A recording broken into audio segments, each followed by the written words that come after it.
What's up, guys? Welcome back to The Educated Barfly. Today we're going to be making some stirred cocktails. Now, the old-fashioned aside, I think that stirred cocktails really don't get as much attention as they really should. It seems that people really tend towards shaken cocktails because they seem fun and vibrant and light and refreshing, but sometimes the night calls for something that's a little bit more interesting, a little more complex, a little more boozy, something that you really want to think about, something that you drink slowly as your night unfolds. And so today we are going to be focusing on 5 of these drinks that everybody should know. These are great drinks that, while they may all kind of be the same color, as Marius always likes to remind me, and they may not look as inspiring to you, they are absolutely inspiring in their flavor profile. The Black Manhattan is so famous, you'd think that it has been around for longer than it actually was. It was created in San Francisco by a bartender named Todd Smith in 2005, and he made the drink at another bar, but then brought it over to the very famous San Francisco bar Bourbon and Branch, maybe one of the most recognizable names in the San Francisco bar scene. It's a really simple construction. Just sub out Amaro for sweet vermouth, add a few extra dashes of bitters for complexity, and boom,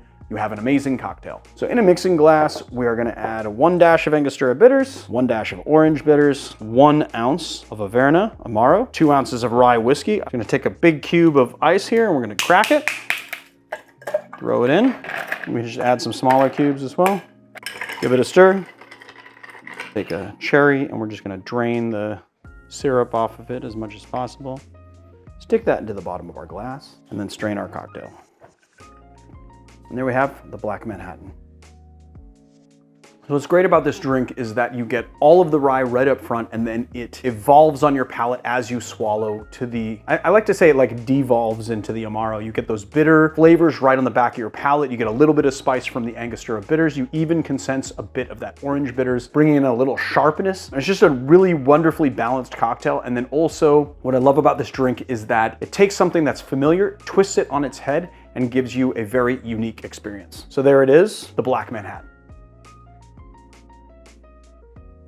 The Red Hook was created by Italian bartender Vincenzo Errico at Milk and Honey in New York City around 2003. This is Errico's own entry into the realm of the Manhattan riff named for Brooklyn neighborhoods. This one subbing out Punt e Mess, a vermouth Amaro hybrid, and Maraschino for sweet vermouth. Errico now co-owns a bar on the island of Ischia called L'Artefatto. I got to visit his bar this summer when I was in Italy and I got to meet the man himself. It was just a great honor to go to L'Artefatto and drink Enzonis from the man himself. Half an ounce of Punt e Mess, half an ounce of Maraschino liqueur, and we're doing 2 ounces of Rye Whiskey, and I'm doing the 100 proof rye again.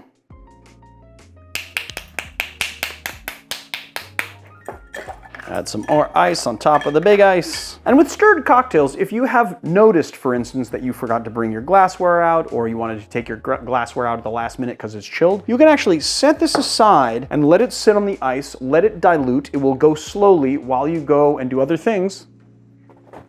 Grab another cherry. We are going to strain. Cheers.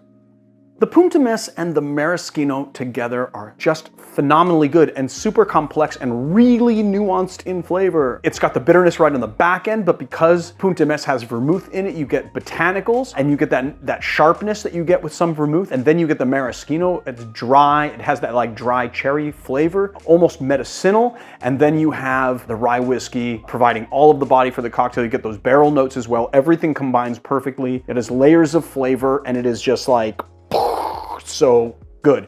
This is one of those drinks that, like, yes, it's a brown cocktail in a glass and a Manhattan variation, just like the last brown cocktail in a glass that was a Manhattan variation that we made. They look identical, they taste completely different, and they're worth your time, so go make the Red Hook and enjoy it. The Mr. Brown was created by Clover Club bartender Frankie Marshall around 2011. Close-ish to the Revolver, this old-fashioned variation is a perfect nightcap. This is how I want to close out my night. And I hope against hope, I pray really, that it's named after the famous Reservoir Dogs scene with Steve Buscemi. Your names, Mr. Brown, Mr. White, Mr. Blonde, Mr. Blue, Mr. Orange, Mr. Pink. Why can't we pick our own colors? No way, no way. Tried it once and doesn't work. Yeah, but Mr. Brown, that's a little too close to Mr. Shit. 1 dash of Angostura bitters, a bar spoon of vanilla syrup, 3/4 of an ounce of coffee liqueur, 2 ounces of bourbon. Just gonna give this a stir. So we want to stir this for about 45 seconds. We're gonna do 1 orange twist.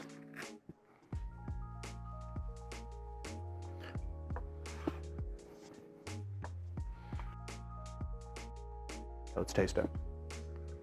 Now, if you were thinking that coffee liqueur would dominate the flavor profile of this cocktail, you would be correct. If you were thinking that the vanilla wouldn't register because of the coffee liqueur, you would be wrong. The vanilla and the coffee liqueur go together hand in hand. The orange twist giving it that orange pop that just mixes so well with bourbon and those barrel notes and the coffee and the vanilla. The spices from the Angostura bitter. This is a fantastic drink, a great nightcap, like I said earlier. And yeah, go out and make it. I don't know if I can put it any more succinctly than that. If Steve Buscemi was drinking this cocktail, maybe he wouldn't be complaining about being Mr. Brown. And here it is, Mr. Brown.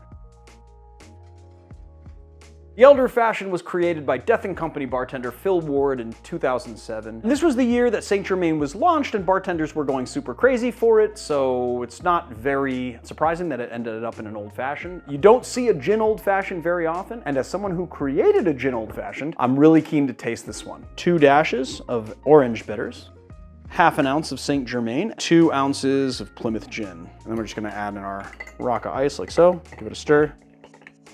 And then we're gonna do a grapefruit twist on this one. And I think for this one, I'm just gonna go simple garnish. I think I'm just gonna stick that into the back of the cocktail like so. Just give it a...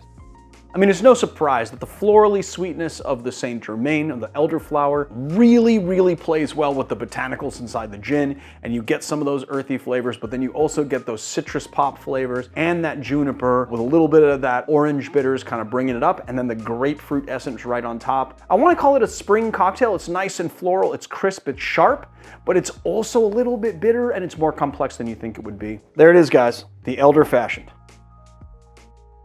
The Joy Division is another cocktail from New York City bartender and ex-Death & Company bartender Phil Ward. It was created in 2008, and it is basically a 2-to-1 martini with a little bit of Cointreau and a few dashes of absinthe. It's fan-freaking-tastic, and that's why you guys should make it. And do 3 dashes of absinthe, 1 ounce of dry vermouth, half an ounce of Cointreau, 2 ounces of London Dry gin.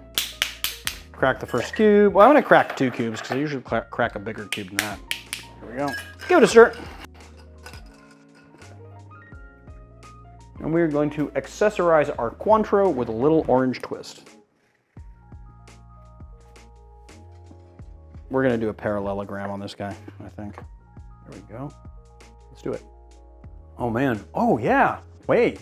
Hey now. Let's talk about that absinthe and Cointreau marriage. It's the botanicals from the absinthe. You get a little bit of that orange together. It's really good. You first taste the absinthe and then you taste the Cointreau. You taste the botanicals from the dry vermouth, and it also gives it that crispness. And then of course the botanicals from the gin. We're just working all these botanicals in there together with an undertone of orange and then also the fresh orange zest. This may be one of my favorite, like absolute hands down favorite martini variations maybe ever. So there it is, the Joy Division.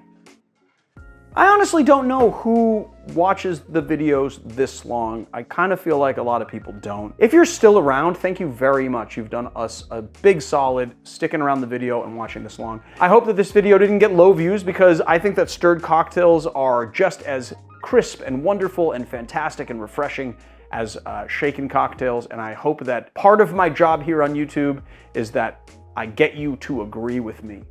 So go out and make these cocktails, and I will see you guys on another time.